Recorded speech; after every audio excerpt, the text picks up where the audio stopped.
दोस्तों ये कहानी दो ऐसे ठरकी कपल्स की है जो अपने ही पड़ोसी को जुगाड़ पेलते हुए देखते हैं, यानी कि भटाभट भटाभट भटाभट करते हुए देखते हैं और ये देखकर इन्हें दबा के मजा आता है। तो चलिए देखते हैं ये इन्हें देखने के लिए क्या क्या करते हैं। कहानी की शुरुआत में हमें एक कच्छी और चोली की दुकान दिखाई जाती है जहाँ पर एक लौंडिया चोली ट्राई कर रही होती है और वह अचानक से हमें देख कर कहती है कि क्या देख रहे हो ठरकियो, सुबह से शाम बना दूंगी, तुम्हारे जंग लगे हथियारों को खुला सांड बना दूंगी। और वो झट से पर्दा डाल देती है। अब इसके बाद इन्हें ठरकी कपल्स को दिखाया जाता है जिसमें लौंडे का नाम थॉमस होता है और लौंडिया का नाम पीपा, और ये दोनों एक दूसरे से बहुत प्यार करते हैं, जितना एक कुतिया कुत्ते से करती है उससे भी ज्यादा। इसीलिए आज इन्होंने एक नया फ्लैट लिया है। अब आखिर ये कब तक ओयो में जुगाड़ पेलते, रूम तो लेना ही था। और आज पीपा बहुत खुश होती है क्योंकि आज ये फ्लैट का मुहूर्त भटाभट भटाभट करके ही करेंगे। तो पीपा को हंसता हुआ देख फ्लैट की दलाल कहती है, वो आमरस की दीवानी, ज्यादा खुश मत हो, इधर को आजा, पहले साइन कर दे फिर मैं चलूं अपने घर को।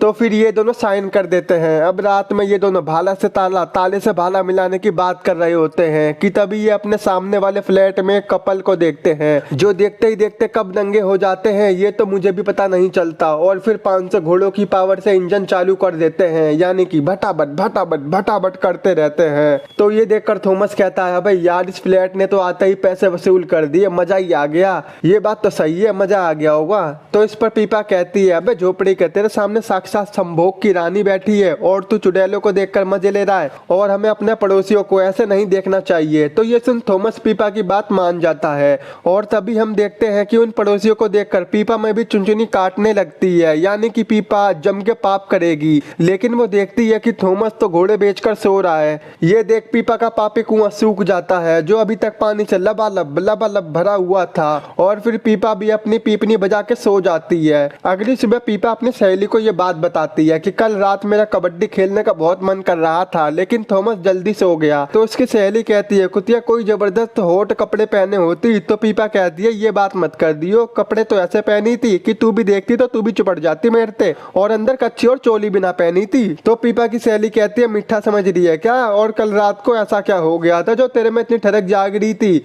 तो पीपा बताती है कि हमने जो नया फ्लैट लिया है उसके सामने दो कपल बिल्कुल नंगे होकर भटाभट भटाभट भटाभट बिना शर्म के करे जा रहे थे। तभी से मेरा भी मूड बना हुआ था, लेकिन क्या करूं, थॉमस सो गया और बॉस को समझा लियो मेरे सामने ना आए, मेरा मूड अभी भी 7वें आसमान पर है। अब ये दोनों अपने ऑफिस पहुंच जाती हैं जहां पर हमें पता चलता है कि पीपा एक आंखों की दुकान पर जॉब करती है। रात को पीपा वापस अपने घर पर आती है तो वो देखती है कि आज भी सामने वाले घर में दबा के जुगाड़ पानी चल रहा होता है। अगले दिन घर आते वक्त पीपा रास्ते में एक दूरबीन देखती है और इसे तुरंत खरीद लेती है। तो इससे हम समझ जाते हैं कि इसके दिमाग में क्या खिचड़ी पक रही है। उसी रात पीपा और थॉमस दूरबीन से देखते हैं कि उसी घर में एक मॉडल आती है जो इस लौंडे से फोटो शूट करवाने आई थी और आज इसके घर में इसकी लुगाई भी नहीं होती है। तो अब ये इस मॉडल की फोटो खींचने लगता है और फोटो खींचते खींचते ना जाने ये कब इस मॉडल की कच्ची खींच देता है ये तो मुझे भी पता नहीं चलता और फिर ये उस मॉडल को दबा दबा के पेलने लगता है। ये सब देख तो पीपा तो मदहोश सी हो जाती है और वो खुद भी नंगी धड़ंगी हो जाती है और थॉमस को भी नंगा धड़ंगा कर देती है और फिर एक तरफ दूरबीन से देखती रहती है और दूसरी तरफ थॉमस से करवाती रहती है। पिलाई तो थॉमस कर रहा होता है और पीपा उस पड़ोसी को देखकर इमेजिन कर रही होती है। लेकिन अफसोस थॉमस का आमरस 6 झटकों में ही निकल जाता है, लेकिन पड़ोसी फुल मदहोशी के साथ मॉडल की रेल बनाए रखता है। तो इससे पीपा थोड़ी उदास सी हो जाती है क्योंकि थॉमस पीपा की पीपनी ठीक से नहीं बजा पा रहा था। तो इस पर थॉमस कहता है, आई एम सॉरी,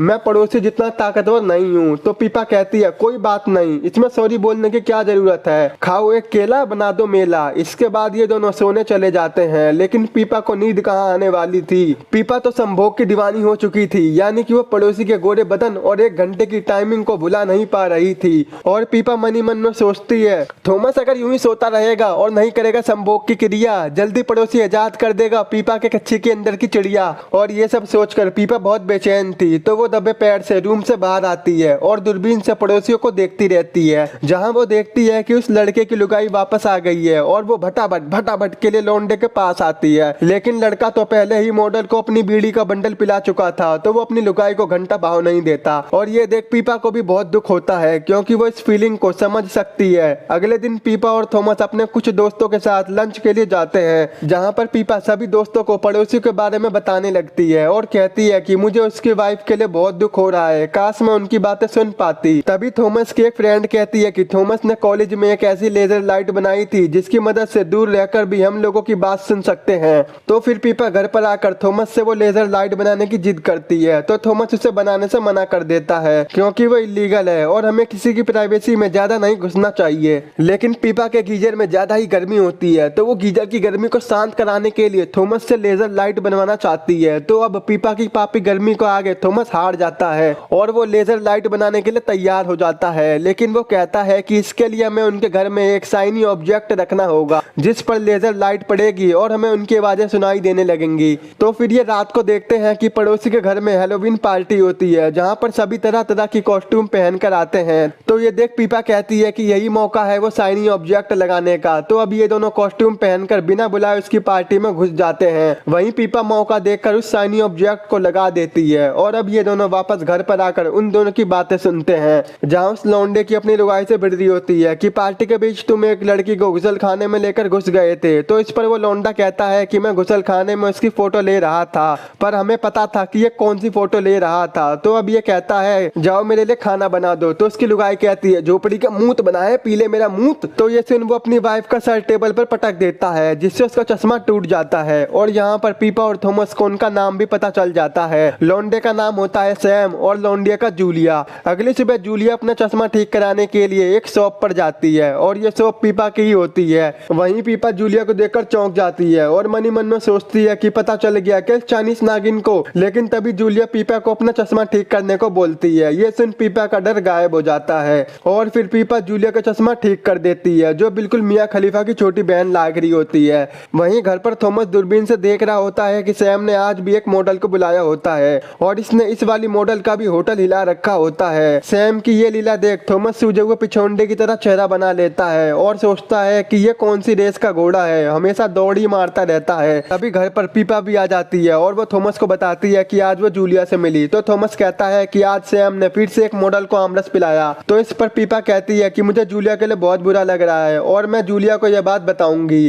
तो इस पर थॉमस कहता है कि नहीं, हमें उनकी लाइफ में ज्यादा इंटरफेयर नहीं करना चाहिए। साला ये थॉमस संभोग देखकर मजे लेता रहता है और पीपा से कहता रहता है कि हमें उनकी लाइफ में ज्यादा इंटरफेयर नहीं करना चाहिए। तो इस पर पीपा कहती है कि मुझे बस जूलिया को एक बात बतानी है कि उसका पति उसे धोखा दे रहा है। अगले सीन में पीपा और जूलिया के स्पा में मिलते हैं, जहाँ पर ये दोनों नंगी धड़ंगी होकर मसाज करवाती हैं और ढेर सारी चुगलियां करती हैं। तो यहाँ पीपा को लगता है कि जूलिया अपने पति के साथ काफी खुश है, तो वो उसके पति के बारे में उसे कुछ भी नहीं बताती। लेकिन उसका हस्बैंड तो रोज मॉडलों की सील तोड़ रहा था और ये बात पीपा को बर्दाश्त नहीं हो रही थी। तो वो मन ही मन में सोचती है, एक तो थॉमस नहीं पेल रहा था इसलिए थी पीपा काफी दुखी, उधर पड़ोसी रोज निकाल रहा था मॉडलों के अंदर की ज्वालामुखी। पीपा का यह दुख देखकर हमें भी लग गया शौक, थॉमस के बस की बात नहीं, पड़ोसी ही करेगा कुएं कौन लोग। उसी रात पीपा दूरबीन से देखती है कि जूलिया बुक पढ़ रही होती है और उसका पति सो रहा होता है। तो यहाँ पीपा सोचती है कि यही सही टाइम है पीपा को सच बताने का। तो वो जूलिया को किसी भी तरीके से मैसेज करना चाहती है। तो वो जूलिया के घर में रखे प्रिंटर पर एक लेटर टाइप करके सेंड कर देती है कि तुम्हारा पति तुम्हें धोखा दे रहा है। तो ये लेटर देख जूलिया को थोड़ा अजीब लगता है और वो इसे इग्नोर कर देती है। लेकिन पीपा फिर एक लेटर सेंड करती है कि अगर तुम्हें यकीन नहीं होता तो तुम अपने डस्टबिन में देख सकती हो, वहाँ पर एक दही वाला गुब्बारा मिलेगा। तो फिर जूलिया तुरंत डस्टबिन में चेक करती है और उसे सच में गुब्बारा मिलता है जिसमें दबा के दही भरी होती है। अब ये देख जूलिया बहुत रोने लगती है और तभी पीपा के पास थॉमस आ जाता है। वो पीपा से कहता है कि तुमने ये क्या कर दिया, तुम्हें उसे कुछ भी नहीं बताना चाहिए था, देखो वो कितनी उदास है। तभी वो दोनों देखते हैं कि जूलिया एक चाकू लेकर सैम के दौरे जाती है, जिसे देखकर थॉमस और पीपा और घबरा जाते हैं। तो फिर थॉमस कहने लगता है कि मैं जल्दी से पुलिस को कॉल करता हूँ, लेकिन पीपा उसे ऐसा करने से मना करती है। वो कहती है कि अगर पुलिस आई तो वो हमें भी अरेस्ट कर लेगी क्योंकि हम पड़ोसियों को जुगाड़ पेलते हुए देखते हैं। तभी वो देखते हैं कि जूलिया सैम को चाकू से मारने वाली होती है, लेकिन वो रुक जाती है और वापस अपने रूम में चली जाती है। पीपा की इन हरकतों पर थॉमस उससे बहुत गुस्सा होता है और पीपा के हाथों से दूरबीन छीनकर तोड़ देता है। अगले दिन पीपा को अपनी गलतियों का एहसास होता है और वह थॉमस से कहती है कि अब से वो पड़ोसियों की लाइफ में इंटरफेयर नहीं करेगी और ना ही उनको देखेगी।